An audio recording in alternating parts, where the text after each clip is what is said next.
Di lereng Gunung Merapi pada abad ke-13, hidup seorang empu pembatik bernama Sekar Jagat.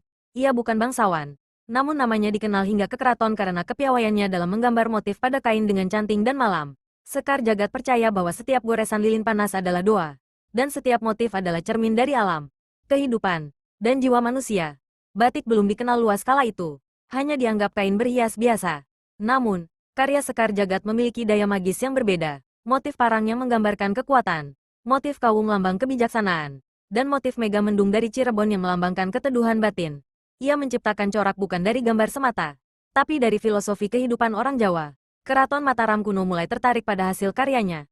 Kain batik Sekar Jagat digunakan oleh para bangsawan dalam upacara dan pertemuan penting. Sejak saat itu, batik tidak lagi sekadar kain, melainkan lambang status, budaya, dan spiritualitas. Sekar Jagat mengenakan pakaian sederhana, kain lurik yang dililit rapi, ikat kepala batik sogan yang dibuatnya sendiri, dan membawa kotak canting kayu warisan leluhur. Wajahnya teduh, namun menyimpan keteguhan jiwa seorang seniman sejati. Ia kerap terlihat duduk bersila di beranda rumahnya, melukis di atas kain putih yang terbentang di hadapannya. Suatu hari, utusan dari keraton datang membawa kabar bahwa karya Sekar Jagat akan dijadikan busana resmi keraton.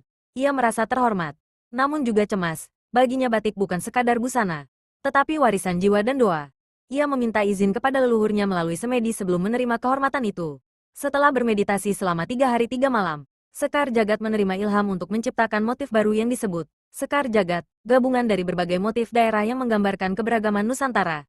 Inilah motif batik pertama yang menyatukan berbagai budaya dalam satu helai kain, lambang kesatuan dalam perbedaan.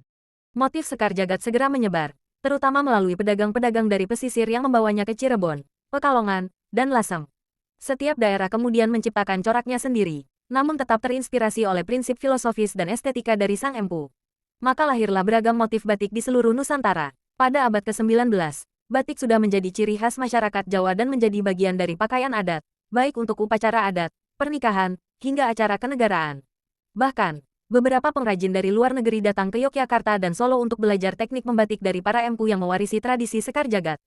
Kini, batik bukan hanya busana, tapi identitas bangsa. Pada tanggal 2 Oktober tahun 2009, UNESCO menetapkan batik Indonesia sebagai warisan budaya tak benda dunia. Semua ini berakar dari ketekunan dan kecintaan seorang lelaki sederhana bernama Sekar Jagat, yang mengguratkan sejarah lewat canting dan kain putih.